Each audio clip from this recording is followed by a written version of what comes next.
6 मार्च के कक्षा 7वीं के विषय हिंदी के पेपर में मेरे प्यारे रसगुल्लो, अगर आप चाहते हैं कि हम टॉप करें तो आपको इस वीडियो को पूरा देख कर जाना है, क्योंकि तभी आप पूरे 60 में से 60 नंबर ला पाएंगे। अगर आप चाहते हैं कि यहाँ पे हम पेपर में गर्दा उड़ा दें तो चलिए बिना किसी देरी के शुरू करते हैं। बिल्कुल आप छोड़कर मत जाना। सबसे पहले अगर बात करें 2.5 घंटे का समय, 60 अंकों का पेपर, और यहाँ पर देखिए आपको सबसे पहले आपका आएगा सही विकल्प वाले आपके 5 क्वेश्चन। ठीक है, सभी क्वेश्चन के लिए आपको 1 अंक दिए जाएंगे। पहला क्वेश्चन पढ़ते हैं। देखिए, बेशुमार शब्द में आपका उपसर्ग है। ऑप्शन में देखिए आर, बे, मार या फिर आपका वेस्ट। ठीक है, चलिए हम थोड़ा सा जूम कर लेते हैं जिससे आपको अच्छे से यहाँ पे दिखाई दे। ठीक है, ध्यान से देखना। आपको पहले वाले का आप जो आंसर करना है आपको इसमें बी करना है। ठीक है, सेकंड क्वेश्चन आपको जो इसमें दिया गया है, कर्मावती कहाँ की रानी थी? झांसी, मेवाड़, इंदौर, ग्वालियर। तो देखिए इसमें साफ साफ आपका आंसर लिखा हुआ है मेवाड़। आपको इसमें करेक्ट आंसर करना है। प्रश्न नंबर 3, कल सरिता समारोह में गई थी। समझ नहीं आपका समारोह है तो आपको आत्मसम्मान, सम्मान, अभिनंदन, यहाँ पे अभिवादन। तो आपको उत्तर देखिए आपका अभिनंदन करना है। अग्रोहा नगरी में बसने वाले परिवार को क्या देना पड़ता था? धन, संपत्ति, पत्थर, 1 ईंट और 1 रुपया। आपको बताना है। तो देखिए आपको 1 ईंट और आपका 1 रुपया इसमें करेक्ट आंसर हो जाएगा। ठीक है, इसके बाद देखिए आपका 5वां क्वेश्चन आता है, झीलों की नगरी कौन सा आपका शहर है? यहाँ पे देखिए जबलपुर, भोपाल, सागर या फिर आपका इंदौर। राइट आंसर देखिए आपको इसमें भोपाल आंसर सही कर लेना है। ठीक है, चलिए अब देखते हैं आपका यहाँ पे रिक्स्थान वाले क्वेश्चन। इसमें आपको देखिए कोष्टक में दिया है आरोप, परिवार, ईर्ष्या, पन्ना और आपका साची। इनके लिए भी आपको 1 अंक मिलेंगे। अगर आप चैनल पर पहली बार विजिट कर रहे हैं तो दिल से फटाफट हमारे चैनल को सब्सक्राइब कर लीजिए। और आपको अगर टेलीग्राम ज्वाइन करना है तो इस वीडियो के कमेंट बॉक्स में उसका आपका लिंक दिया है, जाकर जल्दी से ज्वाइन कर लेना है। ये पूरा क्वेश्चन पेपर आपको मैं विद आपका सोल्यूशन लास्ट में प्रोवाइड करा दूंगा। ठीक है, चैनल को सब्सक्राइब करो पहले। हाँ जल्दी करो, मुझे पता है कि आप लोग नहीं करते हो, वीडियो देखते हो लेकिन सब्सक्राइब नहीं करते। ये लाल कलर का बटन नहीं से दबाओ, जल्दी दबाओ, जल्दी दबाओ, फिर मैं शुरू करूँ। दबा दो, जल्दी दबा दिया, घंटी भी दबा देना। ठीक, चलिए इसके बाद देखिए आपको जो इसमें क्या लिखा है, हीरे की खदान के लिए डैश डैश प्रसिद्ध है। क्या है? देखिए आरोप, परिवार, ईर्ष्या, पन्ना। तो आप जानते हैं पन्ना प्रसिद्ध है, तो आपको आंसर इसमें जो है पन्ना कर देना है। ठीक है, ये रहा देखिए पन्ना। इसके बाद दीपू से सभी डैश डैश करते थे, तो अब क्या करते थे? आपका ईर्ष्या करते थे, तो आपको इसमें जो है ईर्ष्या करना है। प्राचीन स्तूपों के लिए डैश डैश विख्यात है, तो देखिए क्या आपका यहाँ पे स्तूपों के लिए सांची विख्यात है। ठीक है, आप आंसर इसमें सांची करेंगे। इसके बाद देखिए इल्जाम शब्द का यहाँ पे अर्थ क्या होता है? तो आपका इसमें आरोप होता है, आंसर हो जाएगा आरोप। इसके बाद चलिए चलते हैं आपके यहाँ पे नेक्स्ट आपके क्वेश्चन पर।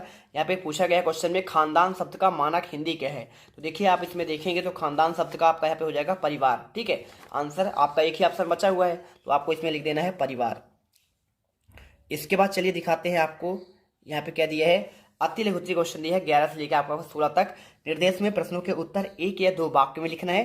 प्रत्येक प्रश्न के लिए आपको 2 अंक आपको दिए जाएंगे। वीर रस का परिभाषा उदाहरण सहित आपको बताना है। अगर मैं इसके आंसर की बात करूं, देखिए अगर मैं इसके आंसर की बात करूं तो आपको उत्तर में लिखना है, जब किसी रचना या वाक्य आदि से वीरता जैसे स्थायी भाव की अनुभूति होती है उसे वीर रस कहा जाता है। ठीक है, इसके बाद देखिए क्वेश्चन 12, विलोम शब्द किसे कहते हैं? उत्तर में आपको लिखना है, किसी शब्द का विलोम शब्द उस अर्थ का उल्टा या फिर विपरीत अर्थ वाला होता है। भिन्न अर्थ वाले शब्दों को विपरीतार्थी शब्द अथवा विलोम शब्द कहा जाता है। ये आपको उत्तर जो है लिख देना है इसमें। ठीक है, और देखिए अगर आपसे कोई पूछे वीर रस की परिभाषा तो आपको लिख देना है, देखिए बुंदेलो हर बोलो हमने सुनी कहानी थी, खूब लड़ी मर्दानी वह तो झांसी वाली रानी थी। आप इसमें जो है लिख सकते हैं। ठीक है, इसी के साथ देखिए आपको इसमें यहाँ पे यशोदा कृष्ण का किस तरह श्रृंगार कर रही थी आपको बताना है। तो आपको इसमें देखिए उत्तर मिलना है, यशोदा मैया भगवान कृष्ण का सौंदर्य निखारने के लिए उन्हें कमरबंद पहनाया करती थी। हालांकि प्राचीन काल से ही बालक को कमरबंद पहनाने की प्रथा आपका चली आ रही है। ठीक है, इसके बाद देखिए नाक के लिए दी गई 2 उपमाएं आपको लिखनी है। और या फिर जीवन की बढ़ाव को देखिए यहाँ पे कैसे आपको जो है दूर किया जाता है। ठीक है, चलिए मैं आपको इनके आंसर भी प्रोवाइड करा देता हूँ। तो यहाँ पर आपको देखिए क्वेश्चन नंबर 14 का आंसर आपको जो मिल जाएगा, सारस जैसी लंबी, चिलकोजी जैसी छोटी और चोंथ जैसी आपका चपटी और पकौड़ा जैसी मोटी। आपको यहाँ पे जो है नाक के लिए 2 आपका उपमाएं, इसमें तो कोई आपको 2 कर लेना है। जीवन के देखिए आपको इसका आंसर देना है। तो जीवन की आपका जो इसमें बाधाएं होता है ना, इनका कैसे आपका दूर किया जाता है? देखिए आपको उत्तर मिलना है, जीवन की बाधाएं स्वयं को शिक्षित एवं स्वस्थ करके किया जा सकता है। जीवन मान्यताओं का खेल नहीं है, बल्कि जीवन आपका अनमोल है। और आप स्वस्थ नहीं होंगे, शिक्षित नहीं होंगे तो ये जीवन आपके लिए बाधा बनती रहेगी और आप हर समय तनाव और अधीर समझेंगे।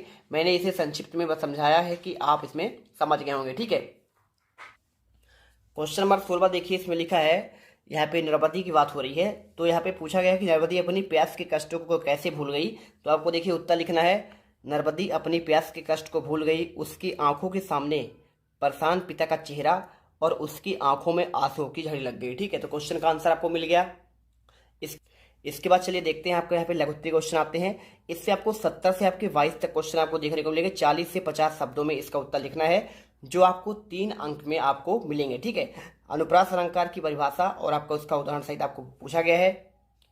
देखिए, तो इसका आपको उत्तर मिल जाएगा, जहाँ स्वरों की समानता के बिना भी वर्णों की बार बार आवृत्ति होती है, वहाँ हम अनुप्रास अलंकार का प्रयोग करते हैं। अनुप्रास अलंकार के उदाहरण जैसे आपको क्या हो जाएगा, जन, रंजन, मंजन, धनुज, मनुज, रूप, सुर, भूप। देखिए, आप चाहो तो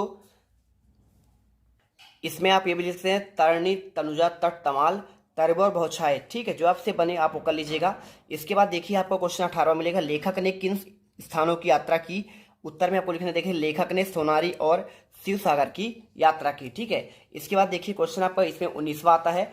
19वें क्वेश्चन में पूछा गया है, देखिए, इसमें सुमन शब्द के 3 पर्यायवाची आपको लिखना है। ठीक है, अब सुमन शब्द के देखिए इसमें 3 पर्यायवाची कौन कौन से हो जाएंगे।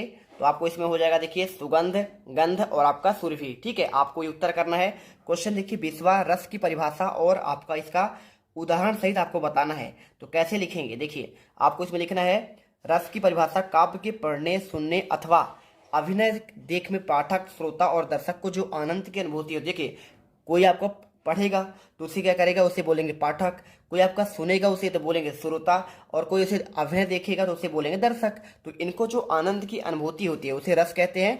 और रस की परिभाषा, सहृदय के हृदय में जब स्थायी भाव का विभाव, अनुभाव और आपका संचारी भाव संयोग होता है, तब उसे रस की उत्पत्ति माना जाता है। ठीक है, आप इसमें देखिए उदाहरण कर लीजिए, बतरस लाल की मुरली धरी लुकाए, सौ करे भौन हंसे, देन करे नट जाए। आप इसमें उत्तर भी कर सकते हैं। देखिए, एक तो बेसिक ट्रिक है, एक तो लाइक और शेयर ठोक दीजिए, महाकाल का लाइक और शेयर ठोक दीजिए, 5000 लौटे दिख जाना चाहिए। ये 4000 के लिए मैं यहाँ पे नहीं खड़ा हूँ, पूरा साल मेहनत करता हूँ आपके लिए बेटा।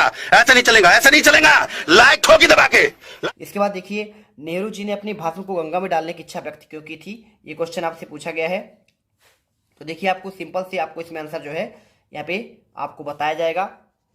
तो देखिए, आपको इसमें उत्तर लिख दीजिएगा, नेहरू जी अपने भस्म को खेतों में बिखेरने की इच्छा व्यक्त की, क्योंकि नेहरू जी ने अपनी भस्म को खेतों में बिखेरना चाहते थे।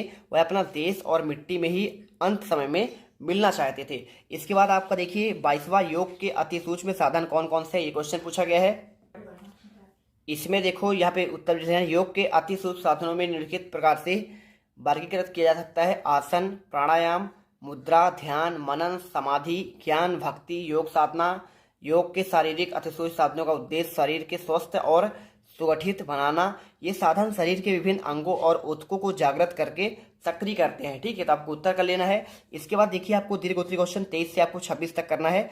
75 से आपको 120 शब्दों में लिखना है, 5 अंक आपको इसमें मिलेंगे। ठीक है, किसी एक महापुरुष के बारे में आपको 10 वाक्य लिखने हैं, जवाहरलाल नेहरू, डॉक्टर अंबेडकर या फिर महात्मा गांधी के बारे में। ठीक है, तो चलिए आपको मैं इसके आंसर भी आपको प्रोवाइड करा देता हूँ।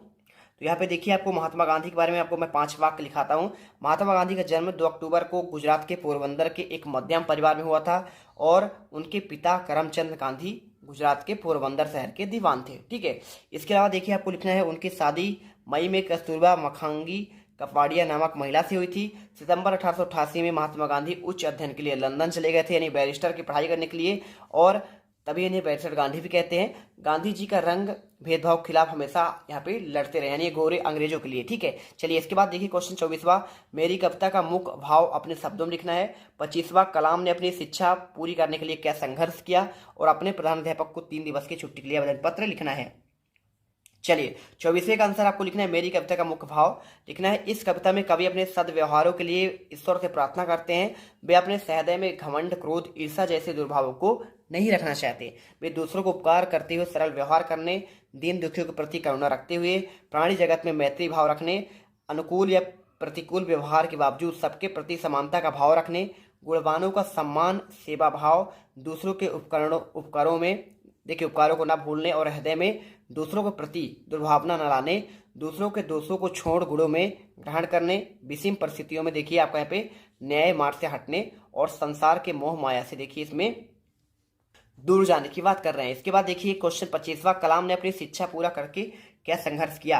तो आपको देखिए उत्तर में आपको लिखना पड़ेगा, कलाम अपनी शिक्षा पूरी करने के लिए ट्यूशन पढ़ाने लगे, मद्रास चेन्नई में छपने वाले एक समाचार पत्र हिंदू के लिए लेख भी लिखे, इससे उन्हें कुछ पारिश्रमिक प्राप्त भी हो जाता था और इस तरह अपनी शिक्षा पूरी करने के लिए उन्होंने निरंतर संघर्ष किया।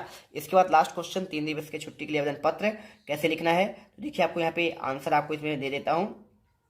यहाँ पे आपको लिखना है, देखिए सेवा में श्रीमान प्रधानाध्यापक महोदय शासकीय प्राथमिक विद्यालय, आप अपने स्कूल का नाम जो भी हो आपका लीजिएगा। विषय 3 दिवस की छुट्टी के लिए आवेदन पत्र। मान्यवर सबने निवेदन है कि मुझे गत रात्रि में बुखार आ रहा था, इसलिए मैं शाला में आने में असमर्थ हूँ, अतः श्रीमान जी से प्रार्थना है कि मुझे दिनांक 27 से लेकर 30 तक 3 दिवस की छुट्टी देने के लिए महान कृपा करें। ठीक है, ठीक है, चलिए तो इसका फटाफट पूरा आप लिख लीजिएगा, पूरा आपको आंसर ऐसा ही करना है। ठीक है, तो इस प्रकार देखिए पूरे आपके 26 के 26 क्वेश्चन के आंसर आपको प्रोवाइड करा दिए गए हैं और आई होप अब आप जो है ना पूरे 60 में से 60 नंबर आसानी से ला पाएंगे। जय हिंद, जय भारत। अब तुम लोग गलती से अगर नए हो तो सब्सक्राइब करो, वो जो लाल वाला बटन है उस पर अपने जीजा जी फेंक के मारो या फूफा जी, मुझे नहीं पता, बस क्लिक हो जाना चाहिए। अब मैं भी जा रहा हूं, मुझे मुठिया पेलने जाना है, बाय। मोहित, अब तुम लोग गलती से अगर नए हो तो सब्सक्राइब करो, वो जो लाल वाला बटन है उस पर अपने जीजा जी फेंक के मारो या फूफा जी, मुझे नहीं पता, बस क्लिक हो जाना चाहिए। अब मैं भी जा रहा हूं, मुझे मुठिया पेलने जाना है, बाय। मोहित।